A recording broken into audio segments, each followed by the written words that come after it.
sommet des affaires Vietnam-États-Unis tenu à Hanoï réaffirme la volonté des deux pays de porter leurs échanges commerciaux à 200 milliards de dollars. Les exportations de riz vietnamien continuent d'avoir le vent en poupe. De nombreuses opportunités sont à saisir pour le reste de l'année.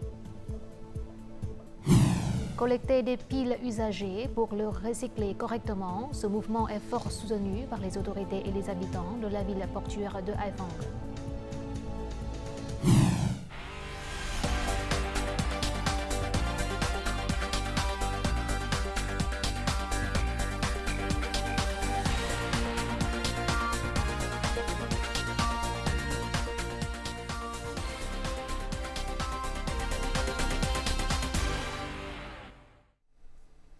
Mesdames et messieurs, bonjour. Merci d'être avec nous dans cette nouvelle édition du journal francophone.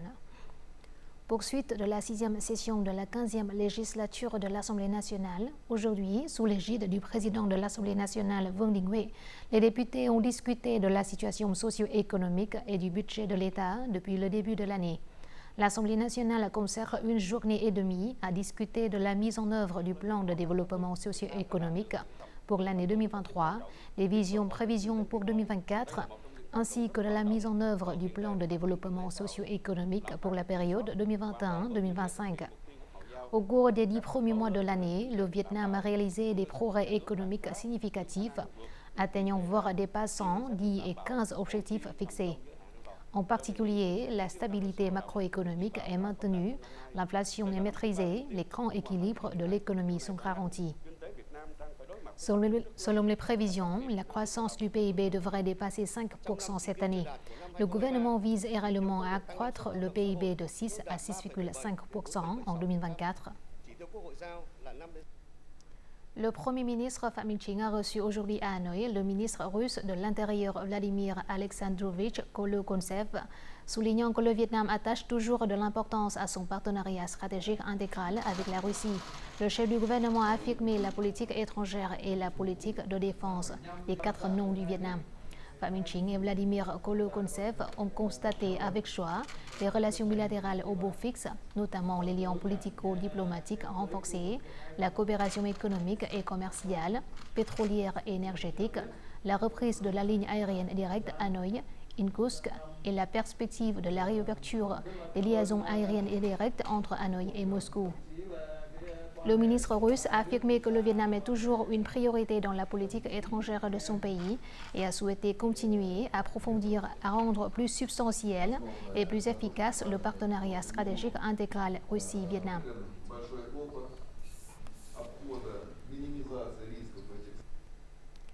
Le vice-premier ministre Trần Lưu Quang a assisté aujourd'hui au 6e sommet des affaires Vietnam-États-Unis, co-organisé à Hanoï par la Chambre de commerce et d'industrie du Vietnam et la Chambre de commerce américaine.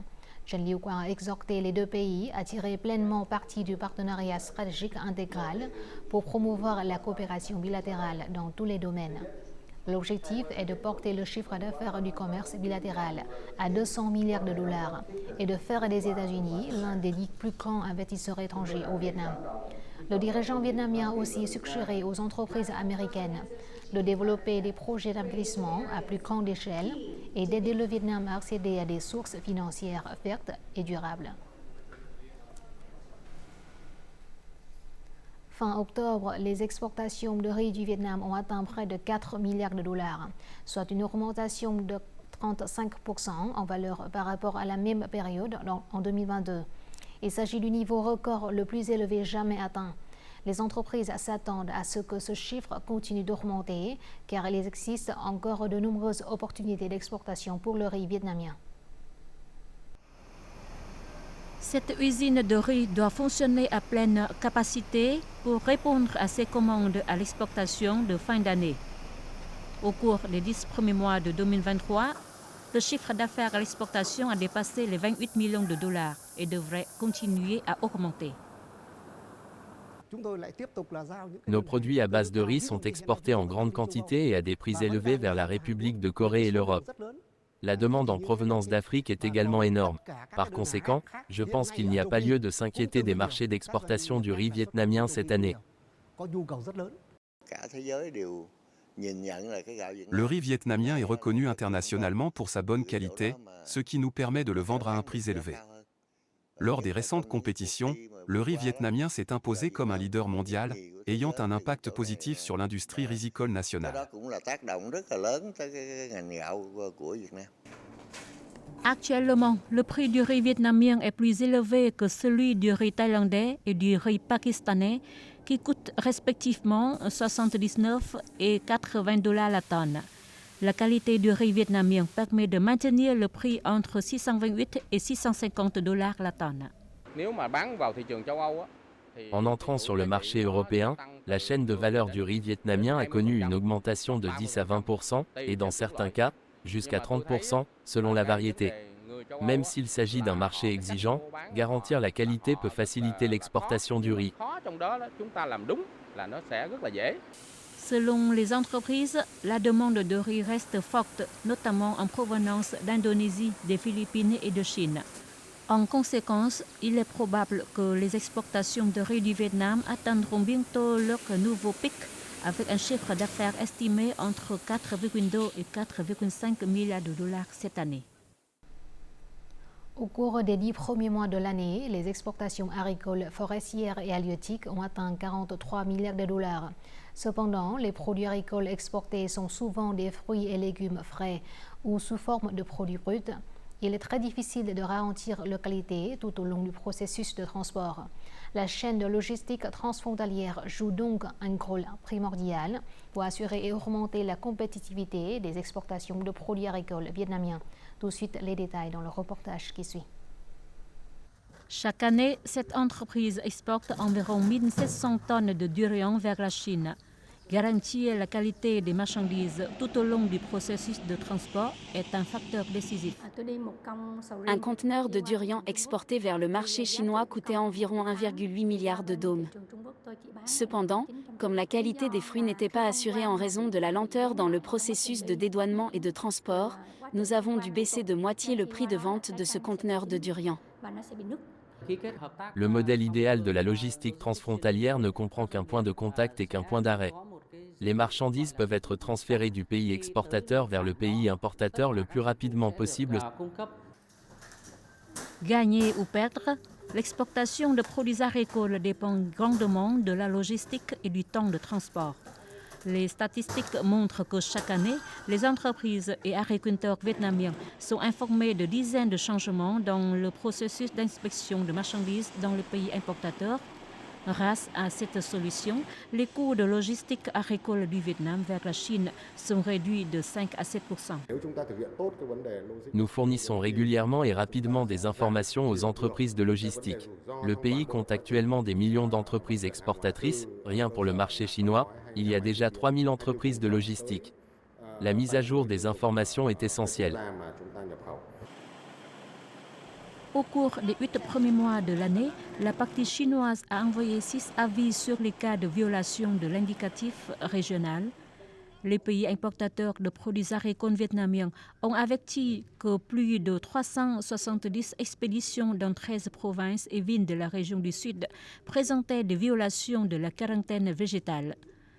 Les entreprises exportatrices et celles de logistique doivent renforcer leurs connexions pour que la chaîne de logistique transfrontalière soit plus efficace afin de garantir la qualité et la compétitivité des produits agricoles vietnamiens.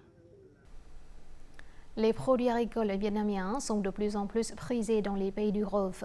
Il s'agit d'un résultat positif des efforts du Vietnam pour diversifier les marchés d'exportation de ces produits agricoles. Tout de suite, reportage réalisé par notre correspondant de la VTV dans la région du Golfe. Lulu est un groupe de vente au détail comptant plus de 250 supermarchés dans toute la région du Golfe. Les produits agricoles vietnamiens tels que le fruit du dragon et la goyave sont vendus toute l'année d'ici. Le Vietnam est l'une de nos principales sources d'importations agricoles. Auparavant, les produits agricoles vietnamiens n'avaient quasiment pas leur place sur ce marché. Mais désormais, les citrons vietnamiens sont devenus l'un des produits les plus populaires. De plus, le fruit du dragon vietnamien est de première qualité. Baraka est une célèbre marque de fruits et de produits à base de fruits aux Émirats arabes unis. Les produits agricoles vietnamiens sont devenus l'une de ses principales sources d'approvisionnement pour ses activités de production. Nous importons 10 à 20 types de produits agricoles du Vietnam dont le fruit du dragon, la pastèque sans pépins, le citron sans pépins ou la noix de coco. Les produits du Vietnam représentent 40% de la quantité totale de fruits importés d'Asie de l'Est. Le riz vietnamien domine aussi de plus en plus ce marché, dans le contexte où les approvisionnements traditionnels en riz du Rhône ont limité les exportations en raison du déclin des récoltes. C'est le bon moment pour le riz vietnamien de s'implanter davantage dans le monde et d'élargir ses marchés d'exportation. Grâce à la qualité, les produits agricoles vietnamiens ont pu exploiter et conquérir les marchés arabes potentiels qui totalisent 350 millions d'habitants. Notre journal continue avec les taux de change et l'indice de la bourse du Vietnam.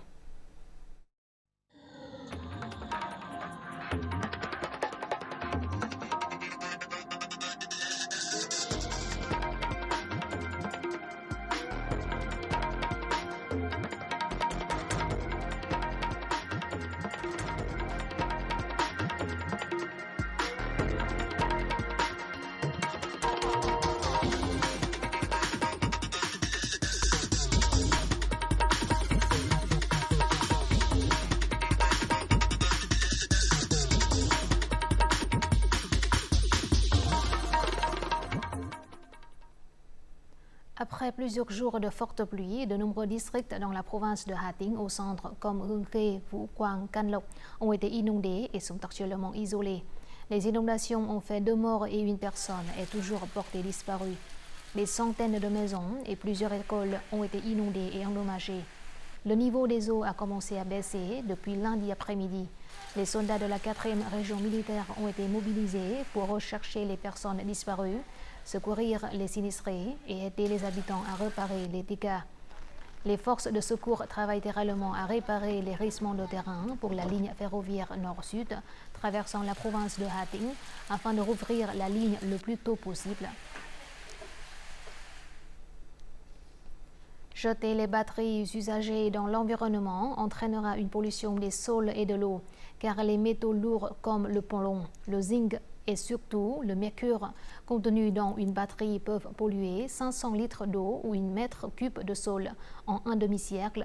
Conscientes de ce danger, certaines localités mettent en place des points de collecte de piles usagées pour les recycler correctement. Tout de suite, état de lieu dans la province de Hải Phòng.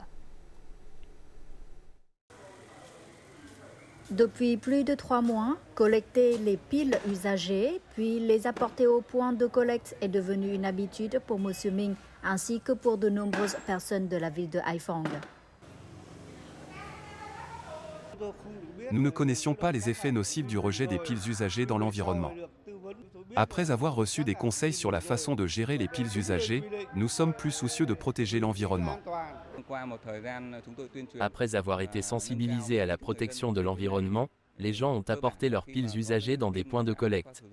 De plus, nous nous coordonnons avec l'entreprise d'environnement urbain pour les traiter. De nombreuses mesures ont été mises en œuvre par Hải Phòng pour limiter le rejet des piles usagées dans l'environnement et encourager la population à trier les déchets.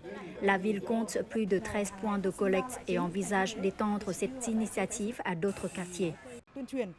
Les résidents sont encouragés à respecter la réglementation concernant la collecte des piles usagées. Ils soutiennent grandement cette campagne.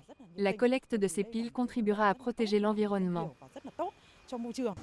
Selon la Société d'environnement urbain de Hải Phòng, la mise en place de points de collecte a permis de réduire 80% le nombre de piles usagées retrouvées dans les ordures ménagères au cours des 3 derniers mois.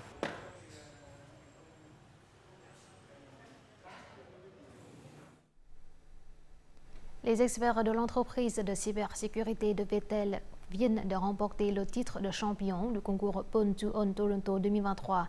C'est la première fois que le Vietnam se classe premier lors d'un prestigieux et grand concours mondial de cyberattaque. 16 experts vietnamiens en sécurité de l'information, pour la plupart âgés de moins de 26 ans, ont obtenu des scores parfaits dans toutes les 7 catégories de ce concours, considéré comme la Coupe du monde de la cybersécurité. La détection des failles de sécurité permet d'améliorer la sécurité des utilisateurs avant d'être attaqués par des malfaiteurs. Ce résultat marque une nouvelle avancée pour l'industrie vietnamienne de la sécurité de l'information.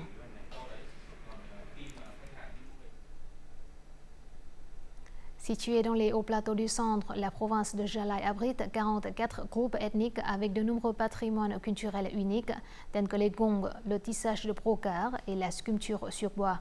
Préserver et promouvoir les valeurs culturelles pour qu'elles deviennent un moteur du développement socio-économique est l'une des priorités de cette localité. La place de Đoàn Kết, ou Grande Solidarité en français, est l'endroit où se tient un défilé de mode inaugurant la semaine de la culture et du tourisme de la province de Gia Lai.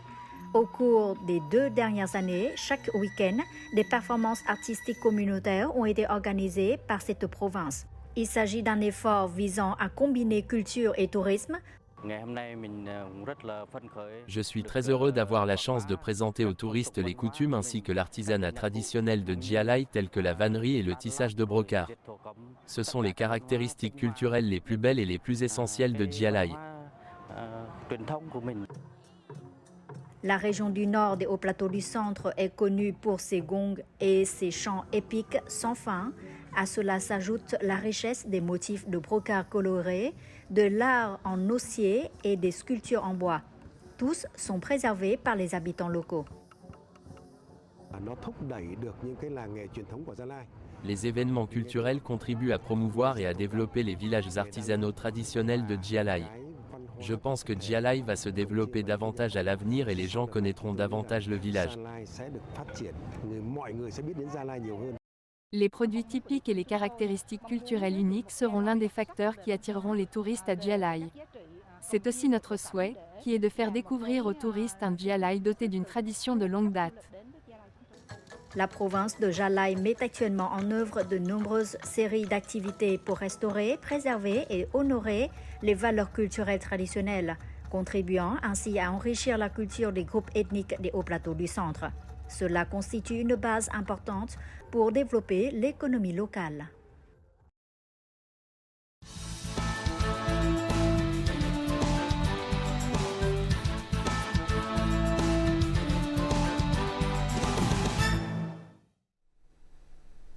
Situé le long des rives de la rivière Tien, le village de fabrication de fours en terre cuite à Phu Tho du district de Phu Tân, province d'An Giang, existe depuis plus d'un demi-siècle. Aujourd'hui, la plupart des familles n'utilisent plus de fours en terre cuite, mais les habitants locaux tentent toujours de perpétuer le métier traditionnel de leurs ancêtres. Dans ce chapitre, le Vietnam en un clin d'œil, découvrons comment l'artisanat traditionnel et la beauté culturelle d'An Giang sont préservés. Elle exerce ce métier depuis toute petite. Mais Madame Thuy ne sait pas depuis quand a commencé le métier de fabricant de fours en terre cuite du village. Durant sa période de prospérité, cette profession s'est répandue dans de nombreux autres endroits. Autrefois, nos ancêtres utilisaient leurs mains pour fabriquer des fours. Nous devions prendre de l'argile de la rivière et la mélanger avec des balles de riz, puis les pétrir ensemble.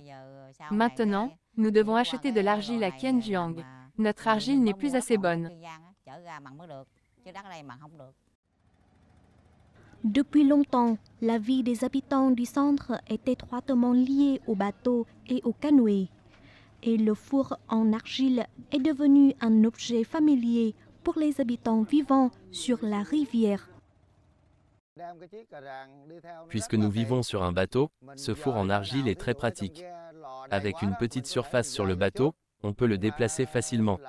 Lorsque nous manquons de bois pour le four, nous pouvons facilement le trouver sur le chemin et n'avons besoin que d'un briquet pour l'allumer.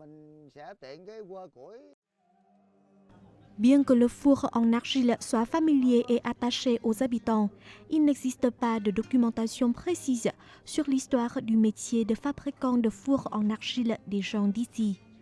Selon le chercheur sur la culture populaire du Sud, Nguyễn Hiếu Hiệp, il est possible que les habitants du district de Phu Tân aient appris ce métier auprès des Khmer. Après avoir consulté de nombreux documents étrangers, l'historien Vương Hồng Sen a découvert que les fours en terre cuite étaient mentionnés dans de nombreux documents et livres français. Cela vient du mot Karan, qui signifie Karang du peuple Khmer.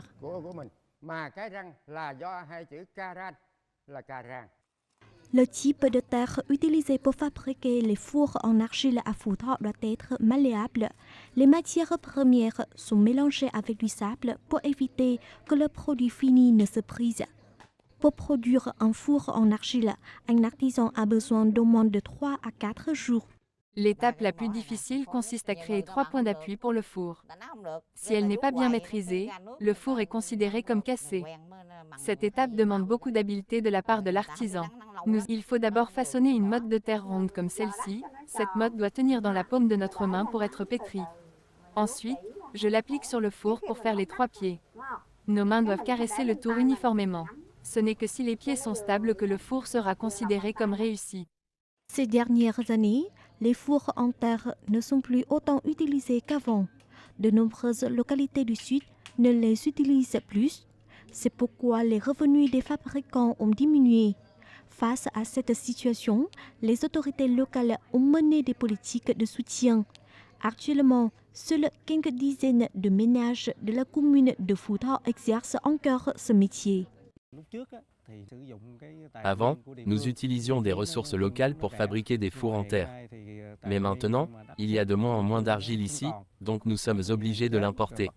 Le coût de fabrication du four a augmenté, mais le prix de vente est bas. Les revenus sont instables, donc les gens ne souhaitent plus suivre ce métier.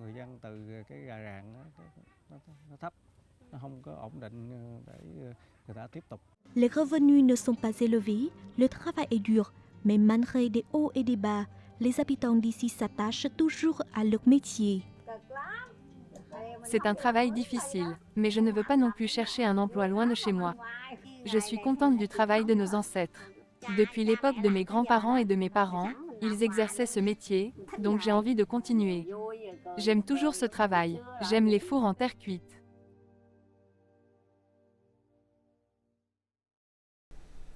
Voici tout de suite les prévisions météo dans les principales villes du Vietnam.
C'est la fin de notre journal francophone. Merci de votre attention. Afin de regarder en ligne les émissions de la chaîne VTV4, veuillez consulter le site web apparu à l'écran.